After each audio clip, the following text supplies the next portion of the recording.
नमस्कार दोस्तों, कैसे हो आप। उम्मीद करता हूँ अच्छे ही होंगे।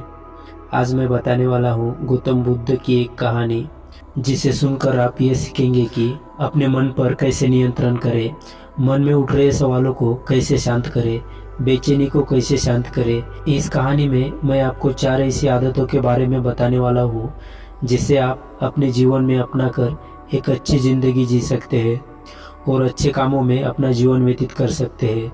अगर आप इस कहानी को शुरू से लेकर अंत तक सुनोगे तो जो मैं बताने वाला हूँ ये 4 आदतें आपकी पूरी जिंदगी बदल सकते हैं। पहली, दूसरों के मन को पढ़ना छोड़ दो।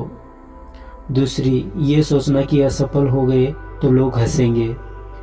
तीसरा, समय को काटना छोड़ दो।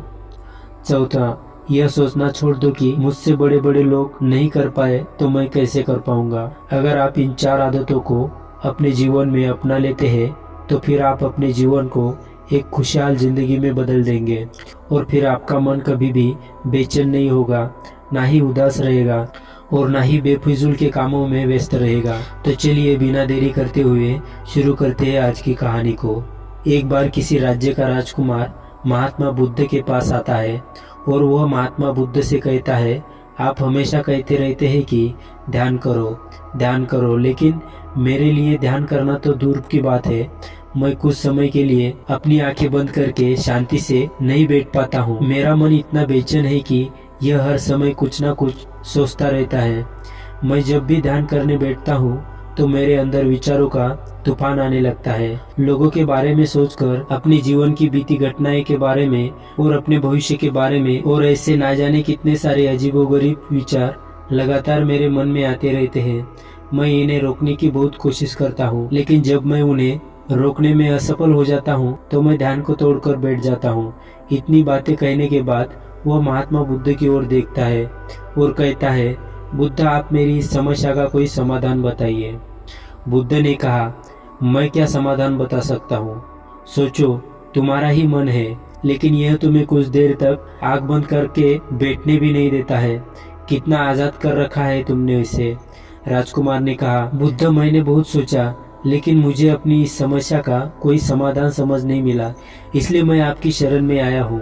अब आप ही कोई रास्ता दिखाइए। बुद्ध ने कुछ देर तक राजकुमार के चेहरे की तरफ बड़े ध्यान से देखा और फिर कहा, ठीक है, तुम ये 4 आदतें छोड़ दो और फिर तुम्हारा मन लगने लगेगा। राजकुमार पूरे ध्यान लगाकर बुद्ध की बातें सुनने लगा। बुद्ध ने कहा, पहली आदत, दूसरों के मन को पढ़ना छोड़ दो। तुम और तुम्हारे जैसे ज्यादातर लोग यही गलती कर रहे हैं कि वो दूसरों की मन की बातों को पढ़ने का प्रयास कर रहे हैं कि अच्छा, सामने वाला मेरे बारे में ऐसा सोच रहा है, और यही आदत तुम्हें सबसे ज्यादा बेचैन और परेशान कर रही है। ज्यादातर लोग दूसरों के मन की बातों को गलत और नकारात्मक तरीके से ही पढ़ते हैं। जैसे कि लोग अक्सर सोचते हैं कि दूसरे लोग उनकी तरक्की से जलते हैं, उसे नीचा दिखाना चाहते हैं, उसे पसंद नहीं करते, उसकी मदद नहीं करना चाहते, और ऐसी ना जाने कितनी सारी नकारात्मक बातें ये लोग दूसरे के प्रति अपने अंदर बैठा लेते हैं। फिर उनके बारे में ही सोचते रहते हैं, उनसे बदला लेने के तरीके सोचते रहते हैं, उन्हें नीचा दिखाने के मौके ढूंढते रहते हैं, और दूसरे के प्रति यह नकारात्मक सोच इन्हें दुखी करती है और फिर ये लोग बेचैनी महसूस करते हैं। इसलिए दूसरे लोग क्या सोच रहे हैं इसका अनुमान लगाना बंद करो। दूसरे लोगों के विचारों को पढ़ने की कोशिश करना बंद करो। अगर पढ़ना ही है तो खुद के विचारों को पढ़ना शुरू करो कि तुम्हारे अंदर क्या चल रहा है, कि तुम्हें नकारात्मक सोच, शिकायत या बुराई करने जैसी आदतों के शिकार तो नहीं हो रहे हो। बुद्ध ने कहा, दूसरी आदत, ये सोचना कि असफल हो गए हो तो लोग हंसेंगे। हंसने दो।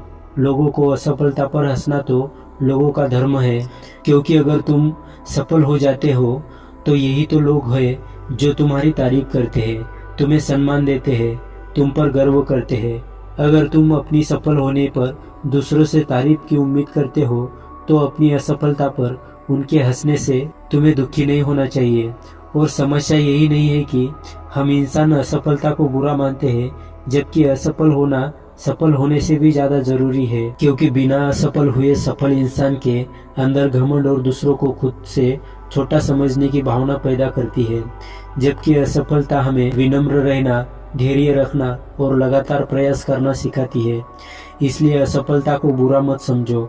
और अगर तुम्हारे काम में असफल होने की संभावना नहीं है तो इसका अर्थ है कि तुमने अपना लक्ष्य अपनी क्षमताओं से छोटा बनाया है। और अगर लोग तुम पर हंस नहीं रहे हैं, तुम्हें ताने नहीं मार रहे हैं, तुम्हारी बुराई नहीं कर रहे हैं, तो तुम अंदर से मरे हुए हो। तुम अपनी मानसिक सीमाओं से बाहर जाकर कुछ नया करने का प्रयास नहीं कर रहे हो, क्योंकि असफल भी वही होता है जो कुछ नया करने का प्रयास करता है।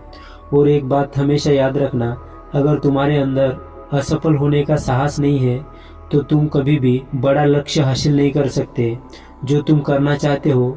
इसलिए असफल होने और लोगों के हंसने से डरना बंद कर दो। बुद्ध ने आगे कहा, तीसरी आदत, समय को काटना छोड़ दो। लोगों को लगता है कि वो समय को काट रहे हैं, लेकिन असल में समय हर बार उन्हें काट रहा है। लोगों के द्वारा समय को व्यर्थ के कामों में बर्बाद करने का केवल एक ही कारण है, और वह यह है कि उन्हें लगता है कि उनके पास बहुत समय है, जबकि सच्चाई यह नहीं है, क्योंकि उनसे पहले वाले लोगों को यह लगता था कि उनके पास बहुत समय है, लेकिन उन्हें पता नहीं चल पाया कि कब समय बीत गया और उनका बुलावा आया। और जब तक उन्हें अपनी गलती का एहसास नहीं हुआ तब तक समय उनके हाथ से निकल चुका था। बस पश्चाताप रह गया था कि सारे जीवन व्यर्थ के कामों में बर्बाद कर दिया। और फिर वो चले गए इस दुनिया से बिना खुद को जाने, बिना इस जीवन की सच्चाई को समझे। इसलिए जब तक यह जीवन है, इसे अच्छे कामों में लगाओ, खुद को जानने में, दूसरों की मदद करने में, लोगों को सही राह दिखाने में, मानवता के कल्याण में। और दूसरी बात, समय को बर्बाद करने से आज तक किसी को खुशी नहीं मिली है। हालांकि समय काटने में तुम्हें क्षणिक खुशी तो महसूस हो सकती है, लेकिन जब तुम्हें होश आता है और तुम देखते हो कि कितना सारा समय बर्बाद किया जा चुका है, तब तुम्हें खुद पर क्रोध आता है और तुम पश्चाताप के भाव से भर जाते हो। फिर यही पश्चाताप का भाव तुम्हारे अंदर तनाव पैदा करता है और तुम बेचैन हो जाते हो, लगातार अपनी उस गलती के बारे में सोचते रहते हो। फिर तुम्हारा किसी भी काम में मन नहीं लगता और तुम उदास रहने लगते हो, और यह चक्र लगातार चलता रहता है, जिसकी शुरुआत हुई थी समय को काटने से। इसलिए समय को काटना बंद करो और वो करना शुरू करो जो जरूरी है। बुद्ध ने कहा, चौथी आदत यह सोचना छोड़ दो कि मुझसे बड़े बड़े लोग नहीं कर पाए तो मैं कैसे कर पाऊंगा। असल में दूसरों से खुद की किसी भी चीज में तुलना करना व्यर्थ है। सबकी परिस्थितियां अलग है, सबकी सोच अलग है, और क्या हुआ अगर दूसरे नहीं कर पाए तो हो सकता है कि तुम ही कर पाओगे, क्योंकि अक्सर वही लोग इतिहास रचते हैं जिनसे ज्यादा उम्मीद नहीं होती। और फिर हो सकता है कि जिसे तुम बड़ा समझ रहे हैं, जिसके लिए तुम सोच रहे थे कि उसने बहुत मेहनत की है, बहुत प्रयास किया है, उसने कभी उतना प्रयास किया ही नहीं हो, केवल मेहनत करने का दिखावा किया हो। क्योंकि ज्यादातर लोग कभी उतनी मेहनत करते ही नहीं जितनी उन्हें अपने लक्ष्य प्राप्ति के लिए करनी चाहिए, और दूसरे लोगों के सामने यह दिखाने का प्रयास करते रहते हैं कि मैंने तो बहुत मेहनत की, लेकिन मेरी किस्मत ही खराब थी। और यही वो लोग हैं जो दूसरों को बातों ही बातों में कहते रहते हैं कि जब इतनी मेहनत करने के बाद मैं सफल नहीं हो पाया तो तुम कैसे हो पाओगे।